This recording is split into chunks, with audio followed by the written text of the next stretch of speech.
Shalom saudara-saudara, selamat hari Minggu, hari yang berbahagia, hari yang penuh sukacita. Ya, karena seperti yang kita ketahui, hari Minggu bukan hanya hari libur, hari di mana kita tidak bekerja ke kantor secara formal, tapi hari Minggu adalah hari kemenangan Tuhan, hari ketika Kristus Yesus Tuhan kita menang atas maut, dan hari ketika kita pun juga turut menikmati dan dikaruniakan kemenangan yang Tuhan telah capai. Nah, saudara-saudara, pada saat ini, ya, pada hari yang berbahagia ini, kita akan merenungkan firman Tuhan yang bertemakan serahkanlah kekhawatiranmu kepadanya. Ya, serahkanlah kekhawatiranmu kepadanya.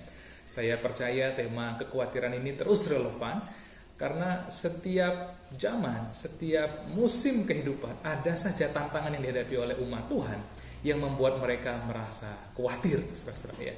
Dan kiranya pada perenungan ini, pada hari Minggu yang berbahagia ini, kita betul-betul ditolong dan dicerahkan untuk bagaimana menang atas kekhawatiran yang kita hadapi dalam kehidupan ini. Nah, sebelum lebih jauh, saya mengajak kita untuk membaca firman Tuhan yang diambil dari surat 1 Petrus 5, ayatnya yang ke-6 sampai dengan yang ke-9. Ya, surat 1 Petrus 5, ayatnya yang ke-6 sampai dengan yang ke-9. Saya akan bacakan bagi saudara-saudara semua. Karena itu rendahkanlah dirimu di bawah tangan Tuhan yang kuat, supaya kamu ditinggikannya pada waktunya. Serahkanlah segala kekhawatiranmu kepadanya, sebab ia yang memelihara kamu. Sadarlah dan berjaga-jagalah lawanmu si iblis, berjalan keliling sama seperti singa yang mengaum-aum, dan mencari orang yang dapat ditelannya. Lawanlah dia dengan iman yang teguh, sebab kamu tahu bahwa semua saudaramu di seluruh dunia menanggung penderitaan yang sama. Amin. Ya. Nah, saudara-saudara, mengapa manusia bisa khawatir gitu ya? Saya merenungkan bahwa manusia bisa khawatir sebab manusia adalah makhluk yang diberikan kemampuan untuk menyadari waktu. Ya. Kalau hewan, binatang yang lainnya, mereka menghitung waktu tidak seperti kita, tapi berdasarkan insting, pola yang sudah ditanamkan dalam dirinya oleh Sang Pencipta.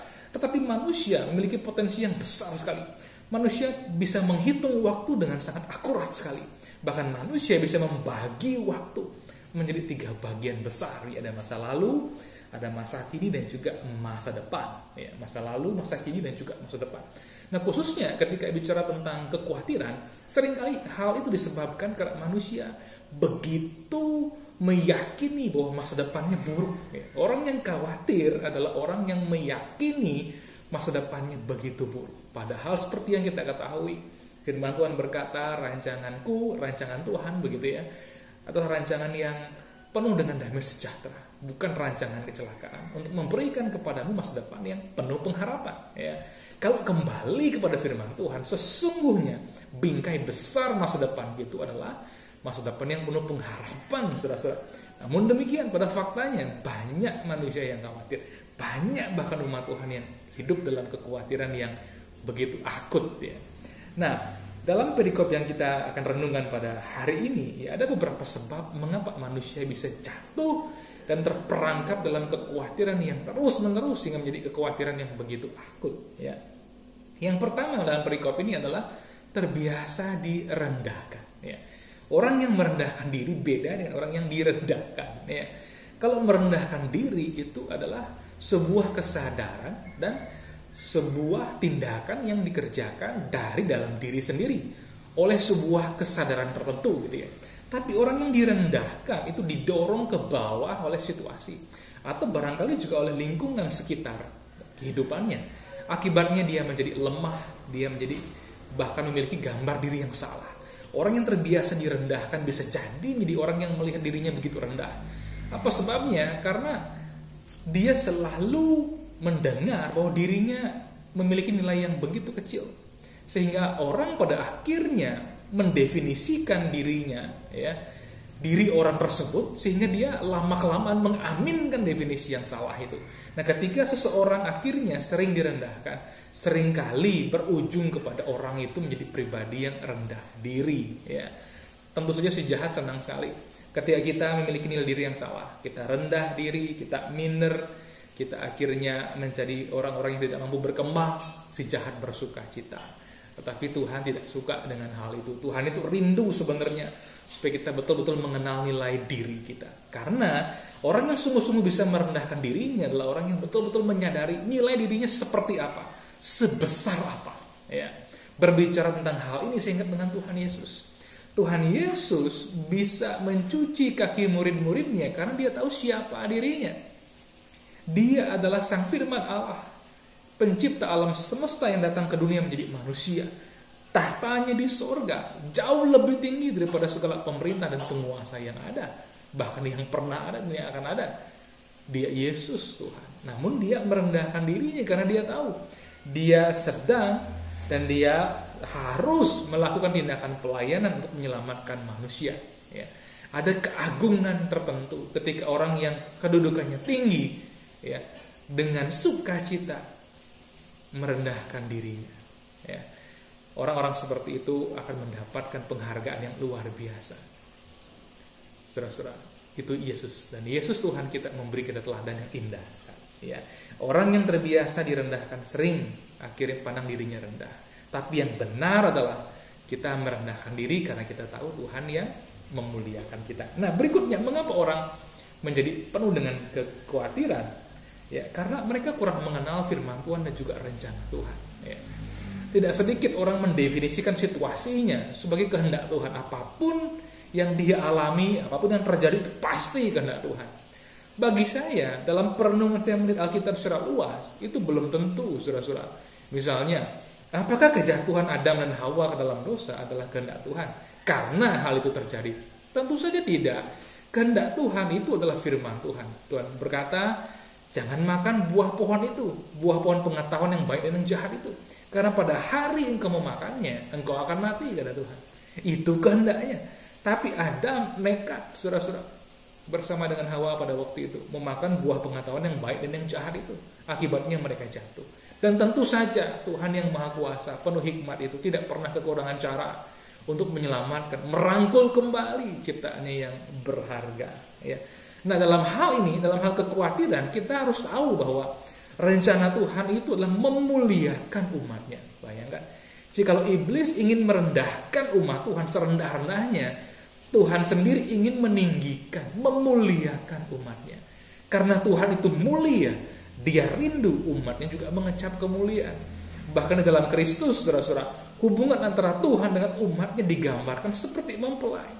Kita semua tahu dalam Alkitab bahwa mempelai itu laki-laki perempuan sepadan. Yesus yang Maha Tinggi rindu gerejanya sepadan dengan dia. Itu sebabnya Yesus mencari gerejanya, mengangkat mereka dari lumpur kebinasaan bayang-bayang maut dan menguduskannya, menyucikannya dengan darahnya, dengan air yang murni, sehingga kita umatnya pada akhirnya dapat berdiri sepadan dengan Kristus. Ya. Sebagaimana Kristus, demikian kita. Sebagaimana Kristus mulia, demikian juga gerejanya.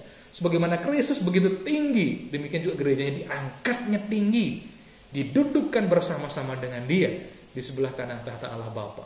Ya, dalam kekuasaan otoritas sebagai anak-anak Allah, sebagai umat Tuhan yang dikasihinya. Nah, ketika seseorang tidak mengenal hal ini, begitu dia direndahkan dan posisinya rendah pada waktu itu, dia melihat, oh memang kehendak Tuhan seperti ini.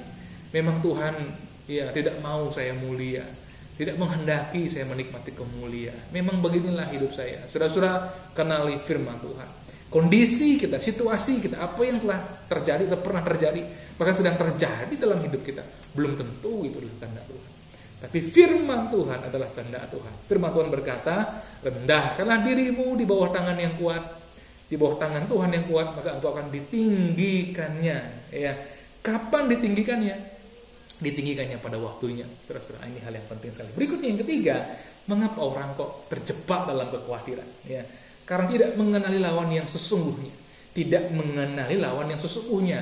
Dan ketika manusia dalam sebuah komunitas ada pertikaian, pertentangan, perpecahan, tidak jarang manusia sibuk, bahkan kita umat Tuhan sibuk, ya, berperang seorang dengan yang lain, memusuhi saudara-saudara kita. Padahal sebenarnya musuh kita tidak pernah lagi darah dan daging. Firman Tuhan jelas berkata, musuh kita tidak pernah lagi darah dan daging. Lawan kita itu satu, saudara-saudara, si iblis, si jahat, yang terus bekerja dengan berbagai cara untuk memecah belah kita, memecah keluarga kita, memecah kehidupan kita bermasyarakat, memecah kehidupan kita berkomunitas, membuat kita hidup dalam pertikaian yang tidak habis-habisnya. Padahal aktornya, dalangnya adalah dia. Nah, itu sebabnya sebagai orang-orang percaya, setiap kali kita memiliki persoalan tertentu yang terkait dengan hubungan, perpecahan, sesuatu yang membuat kita tidak bisa hidup dalam kesatuan, saudara, kita perlu menyadari lawan kita, si iblis. Ya, lawan kita si iblis. Berikutnya yang keempat, mengapa orang terjebak dalam kekhawatiran? Ya, karena mereka sibuk mendengarkan intimidasi raungan si jahat. Iblis itu digambarkan seperti singa yang mengaum-ngaum. Tapi kita juga tahu, iblis singa yang telah dikalahkan. Ya, dia punya suara yang besar, tetapi tidak punya kuasa yang besar lagi. Kuasa yang besar itu punya Kristus Yesus Tuhan. Dan kita diberikan otoritas atas si jahat. Nah, itu sebabnya jangan dengarkan raungan si jahat, saudara-saudara. Intimidasi si jahat membuat kita takut. Ya. Begitu kita hidup dalam ketakutan, kekhawatiran, emosi-emosi negatif, ya, pasti ada suara yang kita dengarkan. Barangkali bukan suara yang jelas seperti suara manusia, tapi bisikan-bisikan tertentu yang hadir di kepala kita, yang hadir di hati kita, yang membuat kita menjadi lemah, saudara-saudara. Firman Tuhan memberikan kita terang. Ya, si jahat suaranya menghancurkan, menakutkan, mengkhawatirkan, tapi suara Tuhan menenangkan, memberikan kita terang, ya, menumbuhkan iman kita. Itu yang membuat saya terus mendorong kita, jangan sampai kita tidak ada ya firman yang direnungkan. Ya.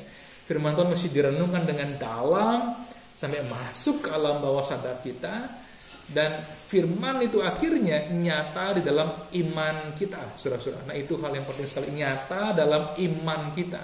Ya, karena firman yang kita konsumsi, kita renungkan harus berbuah menjadi iman. Nah, itu yang benar, saudara-saudara. Nah, berikutnya mengapa orang terjebak dalam kekhawatiran? Karena dia merasa dirinya orang yang paling malang di dunia.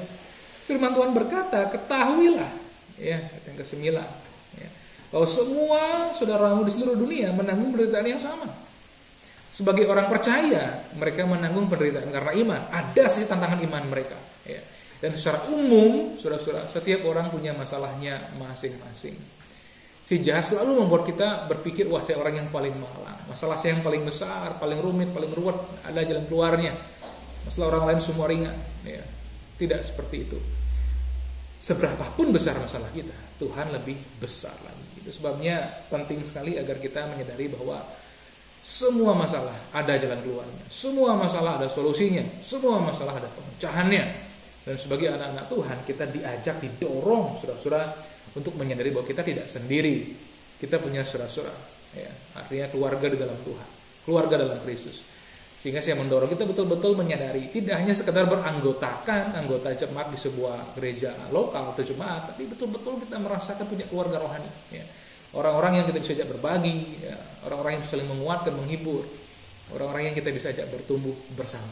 Ya, saya berdoa betul-betul menemukan itu, kiranya di rumah kita, kiranya di sekitar kita, bahkan kiranya juga di gereja lokal kita betul-betul menghayati dan menemukannya, ataupun juga di tempat-tempat lain kita menemukan saudara-saudara kita dalam Kristus, kita bersama-sama bisa membangun iman, bertumbuh untuk saling menguatkan, saling mengenal Tuhan melalui kisah-kisah tentang Tuhan dalam diri kita masing-masing dan firman-Nya. Nah, jikalau itu adalah penyebab pemicu kekhawatiran, bagaimana kita mengatasinya, kan begitu ya? Cara mengatasi kekhawatiran sebenarnya adalah kita perlu rendah hati, saudara-saudara. Rendah hati artinya mempercayakan diri kita kepada Tuhan. Orang yang tinggi hati tidak mempercayai Tuhan, tapi orang yang rendah hati mempercayakan dirinya kepada Tuhan. Tuhan itu layak dipercayai, ya. Karena kalau bukan kepada Tuhan, kepada siapa kita bisa percaya? Manusia terbatas, orang bijak pun terbatas. Orang yang bagaimanapun penuh imannya juga ada batasnya, karena dia manusia. Tuhan mendesain kita supaya kita rendah hati, mempercayai Tuhan, mengandalkan Tuhan. Nah, ini yang membuat kekristenan itu unik, ya. Kekristenan bukanlah suatu agama seremonial atau agama yang bertumpu hanya kepada komunitas belaka. Betul, gereja adalah komunitas, tapi hidup kita di dalam Tuhan adalah hidup secara pribadi mengenal Tuhan. Ini penting sekali. Mengenal Tuhan bersama itu penting, tapi mengenal Tuhan secara pribadi itu jauh lebih penting juga sebenarnya. Karena kehidupan berkomunitas menjadi indah sekali kalau kita mengenal Tuhan secara pribadi, dan orang yang mengenal Tuhan secara pribadi pasti hidup juga berkomunitas. Nah, ini dia. Ketika kita rendah hati, mempercayai Tuhan, semakin mempercayai Tuhan dengan mengkonsumsi firman Tuhan sehari-hari, firman yang penuh urapan, firman Kristus, disitulah ya kekhawatiran kita dikikis. Kekhawatiran memang tidak bisa dibuang seperti kita buang sampah gitu ya, dibuang begitu saja. Kekhawatiran itu sesuatu yang melekat sebenarnya, dan bisa kita kikis ketika firman Tuhan betul-betul kita dengarkan jauh lebih banyak, jauh lebih sering daripada hal-hal yang lain. Tapi ketika saya bicara firman Tuhan, ini bukan hanya bicara kognitif ya, pengetahuan, sama sekali tidak. Tapi firman yang betul-betul kita rasakan mengangkat, membangun, memberi kita kehidupan ya.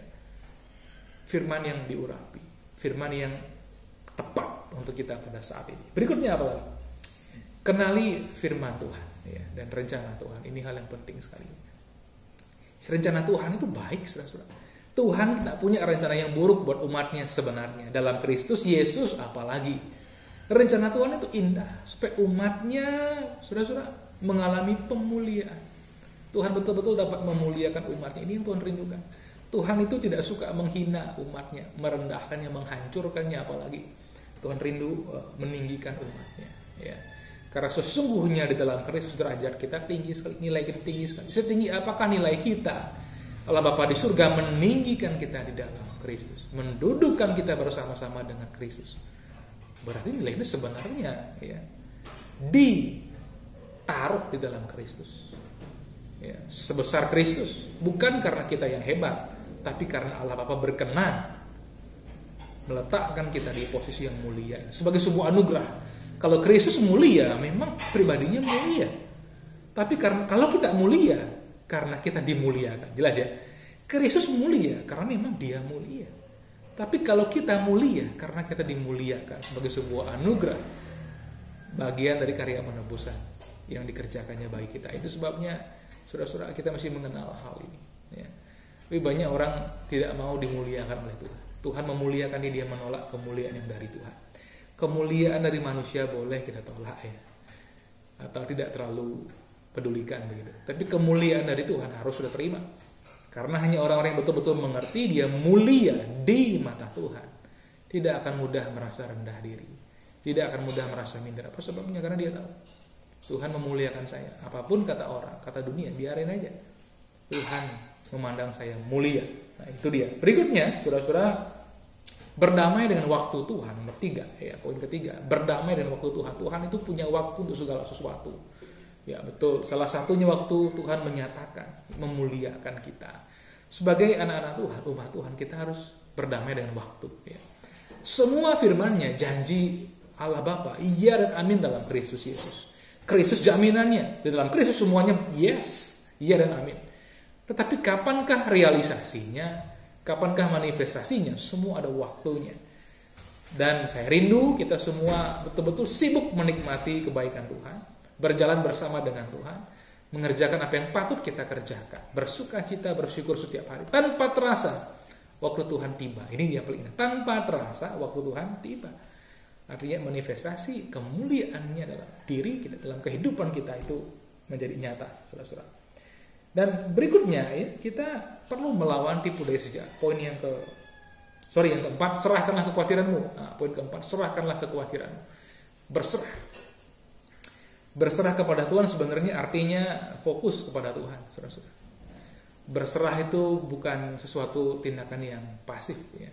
Tapi secara aktif kita mempercayai Tuhan. Secara aktif kita fokus kepada Tuhan. Untuk bisa fokus sih kita harus aktif, betul nggak?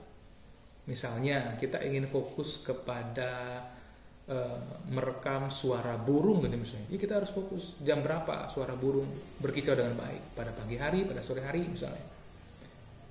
Kita konsentrasi di sana. Nah, suara Tuhan itu kapan bergema ya?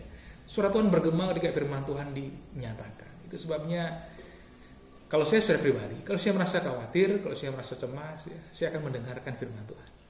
Baik dari pengkhotbah-pengkhotbah yang diurapi, maupun juga firman yang saya baca sendiri, ataupun juga firman yang saya khotbahkan. Soalnya saya sedang merekam ya, supaya siapapun juga bisa mendengarnya. Kadang-kadang saya perlu firman, saya putar rekaman saya sendiri. Saya dikuatkan, saya disegarkan, saya ditenangkan. Ya. Dan berikutnya yang kelima, ya, lawanlah si iblis, lawan intimidasi. Tadi barangkali di bagian pertama sudah sempat saya bahas. Tapi saya ingatkan lagi, intimidasi si jahat harus dilawan. Penuhkan diri dengan firman. Yang terakhir sekali, menyadari bahwa saudara-saudara kita tidak pernah sendiri. Ya. Kita tidak pernah sendiri. Salah satu tipe budaya sejati adalah kita adalah sendiri, tidak punya siapa-siapa.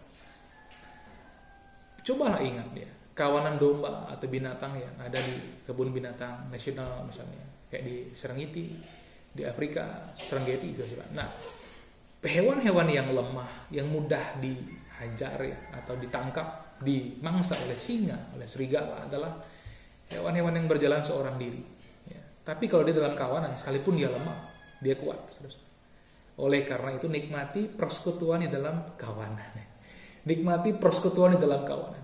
Jangan berjalan sendiri. Beberapa orang bergumul, saya sendiri sekali. Kita harus rendah hati juga. Memohon kepada Tuhan bertemu komunitas yang baik dan rendah hati. Ya. Kadang-kadang kita perlu juga menyesuaikan. Perlu merangkul orang. Seringkali kita tidak punya teman, perlu menjadi teman bagi orang lain. Seringkali kita yang perlu penghiburan, kita menghibur orang lain duluan gitu ya. Sehingga akhirnya nanti kita melihat bagaimana Tuhan menjawab. Saudara-saudara, jadi hari ini adalah seperti yang telah kita bicarakan, serahkanlah kekhawatiranmu kepada Tuhan. Tuhan mendesain hidup kita bukan untuk tinggal dalam kekhawatiran demi kekhawatiran, tapi tinggal dari iman kepada iman, hidup yang penuh sukacita, syukur, hidup yang produktif, hidup yang aktif, dan yang membuat kita betul-betul menyadari hidup saya berharga, hidup saya begitu indah sebab Tuhan hadir dan memberikan makna di dalamnya, dan saya menikmatinya, menghidupinya, mensyukurinya. Amin. Selamat hari Minggu. Tuhan Yesus memberkati.